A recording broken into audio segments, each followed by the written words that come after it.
नमस्कार दोस्तों, स्वागत है आप सबका। आप सबके अपने YouTube चैनल एग्ज़ाम प्रेप लेखनी से जीतेंगे। आज थोड़ी ठंड ज़्यादा है, ठीक है, तो परेशान मत होइए। तो जैसा कि हमने आप लोगों को बताया था, हम समास की चर्चा कर रहे थे। हमने आपसे अव्ययी भाव समास के बारे में बताया, फिर उसके बाद तत्पुरुष समास के बारे में बताने की जो है स्टार्टिंग की शुरुआत कर दी थी। हमने आपको बताया कि तत्पुरुष समास के कितने भेद होते हैं, तत्पुरुष समास आप पहचानेंगे कैसे। और उसके पहले जब तत्पुरुष समास हमने आप लोगों को बताया, समास परिचय दिया तो सारे समासों के बारे में बताया, फिर अव्ययी भाव समास यानी जो पहला समास था उसके बारे में बताया, फिर तत्पुरुष समास के बारे में हमने चर्चा की, और तत्पुरुष समास को हम पहचानेंगे कैसे इसके बारे में भी हमने पिछले वीडियो में आपसे चर्चा की थी। आज हम तत्पुरुष समास को उसी कैटेगरी में, जिस कैटेगरी में हमने आपको बताया था, हमने कहा था देखो तत्पुरुष समास मुख्यतः क्या होता है, मुख्यतः जो होता है कारक पे डिपेंड होता है। कारक कौन कौन से होते हैं?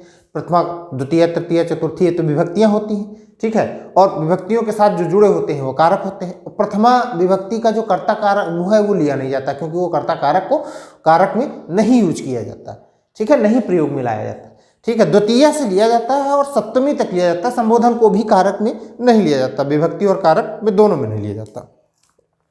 तो चर्चा करते हैं स्टार्टिंग से। अब द्वितीय से ही बात कर लेते हैं। अब जैसे हम लोग देखिए हिंदी पढ़ रहे हैं तो इतना ज्ञान अवश्य होना चाहिए कि जब संस्कृत से अनुवाद हिंदी से संस्कृत में किया जाता था, ठीक है, तो जहां पर को की बात आ जाए, ठीक है, तो वहां पे संस्कृत में हम द्वितीय विभक्ति का प्रयोग करते थे, ठीक है। क्यों करते थे? क्योंकि वो कह रहा है कि कर्म की अगर जो हम बात करेंगे, ठीक है, प्रथमा कर्ता ने द्वितीय कर्म को यानी को कारक है, वो कारक जहां पे आ जाए तो वहां पे कौन सी विभक्ति का प्रयोग किया जाता है? द्वितीय विभक्ति का प्रयोग किया जाता है, ठीक है। अब द्वितीय विभक्ति का प्रयोग तो किया जाता है, लेकिन हम संस्कृत पढ़ नहीं रहे हैं, हम तो हिंदी पढ़ रहे हैं और हिंदी में समास पढ़ रहे हैं। तो आप सोच रहे होंगे कि अरे गुरुजी ये क्या कर रहे हैं आप तो संस्कृत भी हमको साथ में पढ़ा रहे हैं। तो भाई साहब सिर्फ जानकारी के लिए आपको बता रहे हैं, ठीक है। जानकारी हमारी क्या कहती है कि द्वितीय विभक्ति में कारक जो होता है को होता है, कर्म को, ठीक है। कर्म क्या है? अब कर्म की अगर जो बात कर ले तो अब यहां पर कह रहा है गगनचुंबी। एक उदाहरण के साथ लेते हैं, चलते हैं, समझते हैं। गगनचुंबी, गगन को, ठीक है, ठीक है, किसके लिए काम करना है? गगन के लिए। क्या काम करना है? चूमने का, ठीक है। चूमना क्या होगी? एक क्रिया हो गई। तो गगन को चूमने वाला, ठीक है, या गगन को चूमना, गगनचुंबी, गगन को चूमने वाली इमारत कहा जाता है गगनचुंबी इमारतें। तो गगनचुंबी। अब देखिए यहां पर ध्यान दीजिएगा, हमने आपको बताया कि को क्या है, ये देखिए यहां पे लिखा हुआ है, इसमें कर्म कारक की विभक्ति को का लोप हो जाता है। यहां पर देखो लिखा हुआ है गगन को चूमने वाला, क्या कहा जाएगा उसको?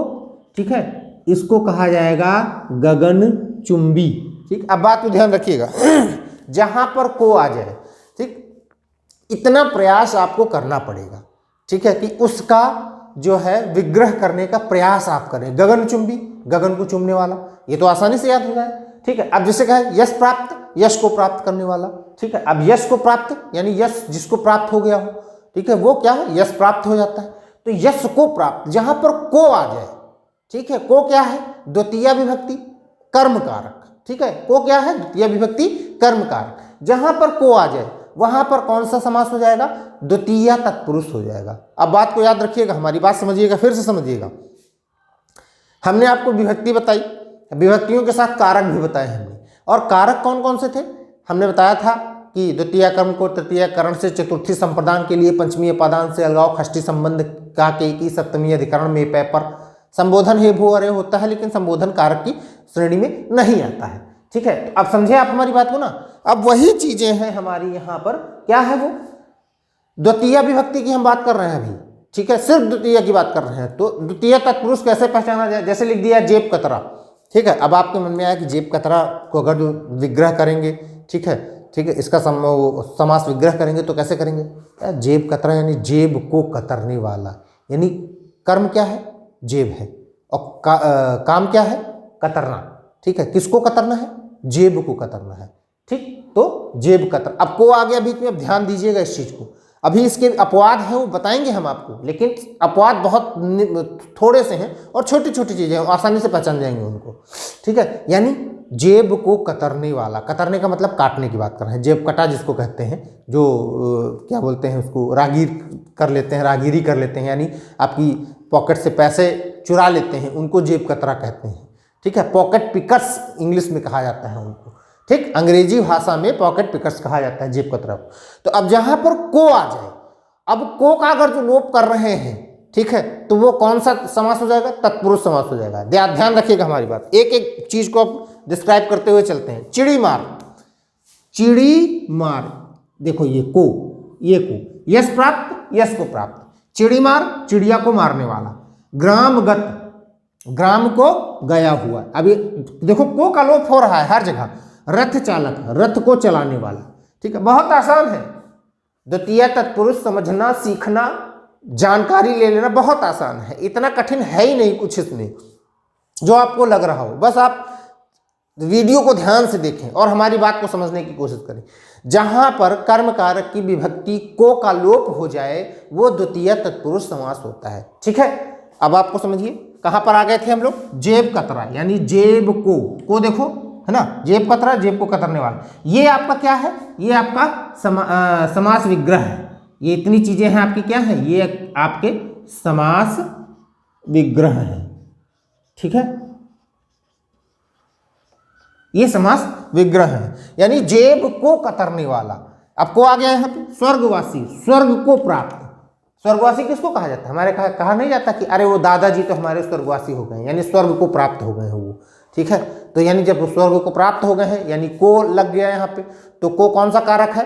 द्वितीय का कर्म कारक है वो, तो कौन सा समास होगा? तत्पुरुष समास होगा। यानी स्वर्गवासी में कौन सा समास होगा? द्वितीय तत्पुरुष समास होगा। गिरहकट, गिरह को काटने वाला। गिरहकट जानते हो, चोर उचक्कों को कहते हैं गिरहकट कहा जाता है। गांव में आप लोगों ने सुना होगा, ग्रामीण परिवेश में अक्सर कहा जाते हैं कि गिरहकट मिले थे, गिरहकट मिले थे। कई लोग वहाँ पे जो है अशुद्ध बोल देते हैं, कहते हैं अशुद्धता में वो बोल देते हैं कि गिरह काट मिले थे, तो काट नहीं गिरहकट होता है। ठीक है, तिल चट्टा, तिल चट्टा मतलब तिल को चाटने वाला। ठीक है, जो तिल को चाटने वाला है वो क्या है? तिल चट्टा है। और यानी यहाँ पर क्या क्या है? यानी ये देखो, ये भी को है, ये भी को है, को का लोप हो जाता है। अब यहाँ पे देखिए, वहां ग्रामगत था, यहाँ पे देशगत है। देश को गया हुआ। ठीक है, देश को गया हुआ। पॉकेट मार, पॉकेट को मारने यानी काटने वाला, पॉकेट पिकर्स जिसको कहते हैं, जेब कतरा जिसको कहते हैं। यहाँ पे शुद्ध हिंदी लिखी हुई है, यहाँ पर जो है आपकी क्या है? विदेशज भाषा है, यानी हिंदी और अंग्रेजी का। पॉकेट क्या है? जेब ही तो होती है, अंग्रेजी भाषा में पॉकेट कहा जाता है, बस वही चीज है, और पॉकेट मार कह दिया गया। ठीक है, कर्म तत्पुरुष यानी द्वितीय तत्पुरुष, ये भी कह सकते हैं। आपसे पूछा जाए गिरहकट में, तो गिरह को काटने वाला, आप दिमाग में जोर डालेंगे थोड़ा सा, गिरहकट मतलब गिरह को काटने वाला। अब को है तो को कौन सा आता है? को आता है किसमें? कर्म में आता है, यानी द्वितीय विभक्ति में आता है, तो ये क्या हो? कर्म तत्पुरुष हो जाएगा। अच्छा, एक चीज ध्यान दे लीजिएगा, द्वितीय तत्पुरुष भी लिखा हो सकता है, कर्म तत्पुरुष भी लिखा हो सकता है, तो आप कंफ्यूज मत होइएगा। जो हमने पिछले वीडियो में आपको बताया है विभक्तियों और कारक के बारे में, उसको आप रट लीजिए, याद कर लीजिए। मुझे याद ही नहीं है थर्ड या फोर्थ में कब याद किया था, पता नहीं कब याद किया था मैंने। इसके बाद कभी इसको पढ़ा भी नहीं है, लेकिन वो तब से मुझे रटा हुआ है। ठीक है, एक समय ऐसा था कि मुझे सीक्वेंस में उत्तर प्रदेश के जितने भी जिले थे, सीक्वेंस में अल्फाबेटिकल ऑर्डर में ABCDEFGH वाले, वो सारे के सारे जिले मुझे याद थे, लेकिन भूल गए हैं। ठीक है, और ये इसलिए याद है, कारक और विभक्तियाँ इसलिए याद हैं क्योंकि हम जो है इस पर लगातार चर्चा करते रहते हैं, ये हमेशा याद रहती हैं, ये यूज में भी आई है। जिलों का इतना यूज हुआ नहीं, इसलिए जिलों का इतना प्रयोग हुआ नहीं, तो इसलिए वो भूल गए हैं। हालांकि ऐसा नहीं है अभी भी। अब ये तब की बात है जब उत्तर प्रदेश और उत्तराखंड एक थे, अलीगढ़, अल्मोड़ा, आजमगढ़, आगरा, इलाहाबाद, इटावा, ये सारी चीज़ें ऐसे याद थी। ठीक है, तो एक सांस में सब कुछ याद था, लेकिन अब भूल गए हैं, ध्यान नहीं है। अब इसको आप समझ लीजिए, ये मुझे थर्ड या फोर्थ में हमारे सर ने हमको याद करवाया था, शास्त्री जी थे। प्रथमा कर्ता ने द्वितीय कर्म को तृतीय करण से चतुर्थी संप्रदान के लिए पंचमी अपादान से अलग होना खष्टी संबंध काके की को दर्शाता है। सप्तमी अधिकरण में पेपर हो जाता है, संबोधन हे भोरे हो जाता है। अभी भी सब कुछ रटा हुआ है। ठीक है, लेकिन इसलिए रटा हुआ क्योंकि लगातार ये हम प्रैक्टिस में रहते हैं। हमको हर दूसरे तीसरे चौथे महीने, पांचवें महीने, या ये कह लो कि जब भी जो है सामने आ जाता है तो एक बार इसको रिपीट कर लेते हैं। जब रिपीट कर लेते हैं तो हमेशा याद रहेगा। तो वही चीज़ें हैं, आपको करना कुछ नहीं है, आप बस ये विभक्तियां जो हमने आपको बताई हैं, विभक्ति और कारक, इसको आप याद कर लीजिए तो आपको पता हो जाएगा को कौन से कारक में आता है, को कौन सा कारक है। कर्म कारक है तो कर्म कारक किस में आता है, द्वितीय विभक्ति में आता है। ठीक है, अब वही चीजें हैं, इसके आगे अब चलते हैं। ठीक है, अब देखो कोई भी चीज हो, करण कारक, करण का मतलब होता है जो आप समझ लीजिए तृतीय विभक्ति।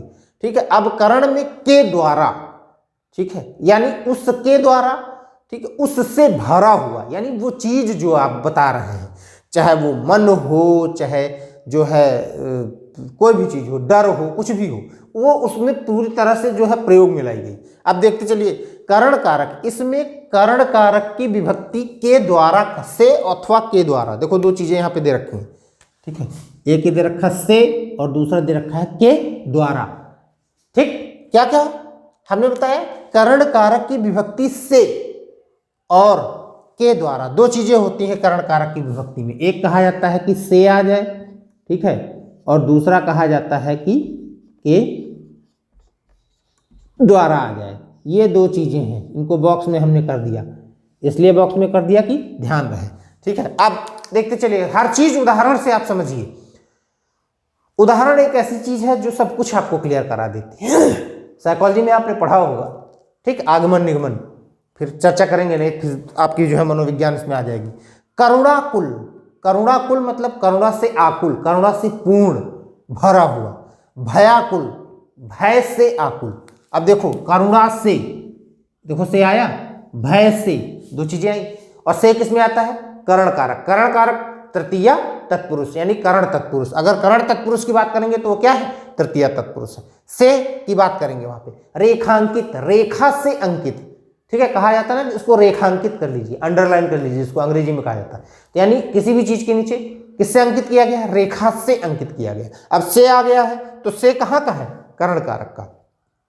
ठीक है, रेखा से अंकित। शोकग्रस्त, शोक से ग्रस्त, यानी शोक से भरा हुआ। अब शोकग्रस्त मतलब शोक से भरा हुआ, तो ये क्या हो गया, करण कारक। ठीक है, करण कारक यानी करण तत्पुरुष, यानी तृतीया तत्पुरुष। बहुत आसान है, इतना आसान है कि आप सोच नहीं सकते हैं इन सब चीजों को कि कितना आसान है ये सारी चीजें। ठीक है, सिर्फ मदांध, मद से अंधा। ठीक है, मद क्या होते हैं, ध्यान रखिएगा, मद क्या होते हैं, आप कमेंट बॉक्स में कमेंट करके जरूर बताइएगा मद क्या होते हैं। मन चाहा, मन से चाहने वाला। ठीक है, कहते नहीं कि मन चाहा वर मिले। ठीक है, महिलाएं हैं जो स्त्रियां देख रही हो वो सब ध्यान दें इस चीज को, मन चाहा वर मिले। पुरुष भी देख सकते हैं, लड़के भी इस चीज को ध्यान दे सकते हैं। मन चाहे वधु भी होती है, चाहा का चाही कर दो, मन चाही वधु भी होती है। ठीक है, यानी मन से चाहने वाली। आपके मन से है कि आपको ऐश्वर्या राय मिल जाए, अब तो वो शादीशुदा है। ठीक है, लेकिन कोई नई हीरोइन की बात कर सकते हैं आप, वो अगर जो आपको मिल जाए, आप ऐसा उनके बारे में सोच ले। आप सोच रहे हो कि आपको सोनाक्षी सिन्हा मिल जाए, या आप सोच रहे हो कि आपको अनन्या पांडे मिल जाए। दीपिका पादुकोण की भी बात नहीं कर सकते हैं क्योंकि वो भी शादीशुदा है। ठीक है, तो अब वही चीज है कि मन चाहा, आपको मन चाहा वर प्राप्त हो, मन चाही वधु प्राप्त हो। ठीक है, मन से चाहा, जो मन से आप चाह रहे हैं वो चीज आपको मिल जाए, तो उसमें कौन सा समास हो जाता है, उसमें आपका करण तत्पुरुष तृतीया विभक्ति यानी तृतीया समास करण तत्पुरुष समास हो जाता है। ठीक है, पद दलित, पद से दलित। ठीक है, पद से दलित, यहां पे देखो पद दलित हो गया। सूर रचित, सूर के द्वारा रचित। अब ध्यान दीजिएगा, सूर से रचित नहीं होगा, सूर के द्वारा रचित। जन्मांध, जन्म से अंधा। ठीक है, ऐसे आपको उदाहरण कब मिलेंगे, कहीं कहीं पर बिहारी रचित भी आ जाता है। ध्यान रखिएगा, बिहारी रचित में कौन सा समास होगा। देखिए, आप इस चीज को ध्यान रखिए। अगर जो लगातार, मैं बहुत छोटे छोटे वीडियोस इसीलिए बनाता हूं कि आप उन पर एक बार देख लें, 5-7 मिनट, 10 मिनट, 15 मिनट, 20 मिनट, इतना आसानी से आप लोग जो है देख सकते हैं। इसमें बोर होने वाली जैसा कुछ नहीं कि 1-1.5 घंटे 2 घंटे का वीडियो बनाया हमने। हम छोटा इसलिए बनाते हैं ताकि आप लोग उसे देखें, और देखें तो आपके जहन में भर जाए वो चीज, आपके दिमाग में वो चीज जो है बिल्कुल अंकित हो जाए, रेखांकित हो जाए। ठीक है, रेखा से अंकित हो जाए। कौन सा समास, करण तत्पुरुष।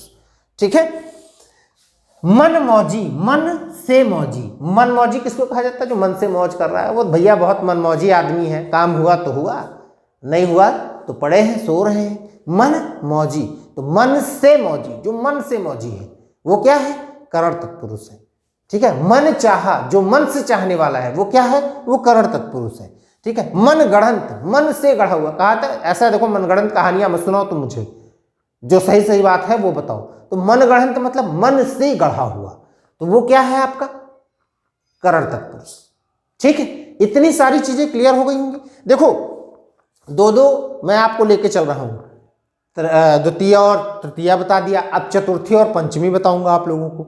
ठीक है, उसके बाद में आप लोगों को मैं षष्ठी बताऊंगा और सप्तमी बताऊंगा। फिर उसके बाद में नए तत्पुरुष आपको बताना है।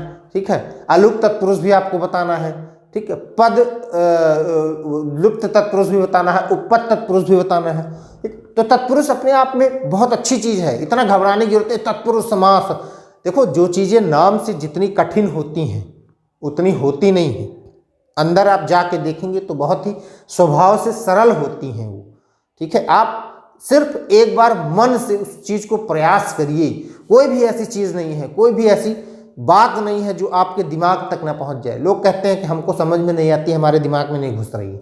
दिमाग में आपके सब कुछ घुसता है, आपको रुचि लेने की आवश्यकता है, इंटरेस्ट लेने की आवश्यकता है। ठीक है, आपसे अगर जो कोई कह दे कि आप हमें 1 लाख रुपया दे दीजिए, हम आपको 1 महीने के बाद में 1,10,000 रुपये दे देंगे, या 1,15,000 दे देंगे, या 1 का 1.5 लाख दे देंगे आपको। ठीक है, 1 महीने बाद जब आपके पास वो वापस आता है तो आपके दिमाग में वो नहीं रहता कि 1 लाख रुपया, वो आपके दिमाग में ये रहता है कि 1.5 लाख देगा, यानी 50,000 ज़्यादा देगा। 1 लाख हमने दिया था, 10,000 बढ़ा के हम पापा को दे देंगे, कह देंगे ठीक है हमने 1 लाख लिया था, 1,10,000 लीजिए, 10,000 की इनकम है, 40,000 में हम ऐसा करेंगे। ठीक है, तो आपको रुचि किस में आई? उस 50,000 में रुचि आई, वही इंटरेस्ट है, वही ब्याज जिसे आप कहते हैं। ठीक है, तो इंटरेस्ट क्रिएट करिए, ब्याज जो है आपका उस पर आप जो है ध्यान दीजिए। और ब्याज क्या चीज़ है आपका? आपका ब्याज है उसमें रुचि पैदा करना। ठीक है, किसी भी चीज़ में आप रुचि पैदा करें, इंटरेस्ट जिसको कहा जाता है। ठीक है, रुचि पैदा करें, वो आपको सीखने के लिए अग्रसर करेगी, वो आपके लिए लर्निंग बनेगी जाके। कोई भी चीज़ कठिन हो ही नहीं सकती, आप सीखने की एक बार चेष्टा तो करें। आप अगर चेष्टा नहीं करेंगे तो मैं क्या, मेरे जैसे बहुत सारे विद्वान भी अगर जो आ जाएंगे, हमसे बड़े विद्वान, हम तो विद्वान है ही नहीं, हम तो एक कतरा भी नहीं है उनके विद्वानों का। ठीक है, तो ऐसे बहुत सारे लोग आ जाएंगे तो भी आपको नहीं सिखा पाएंगे। तो आप सीखना चाहते हैं तो सीखने के लिए आपको रुचि अपने अंदर लाना अति आवश्यक है।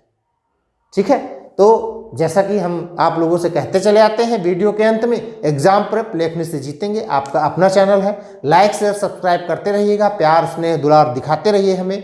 मिलते हैं अगले वीडियो में, नई नई चीज़ों के साथ मिलेंगे, बहुत सारी चीज़ें हम आपको बताएंगे। अब मोटिवेशनल भी हम आपको बहुत सारी बातें आप लोगों को बताया करेंगे, मजा आएगा आपको वीडियो देखने में। मिलते हैं अगले वीडियो में, तब तक के लिए धन्यवाद।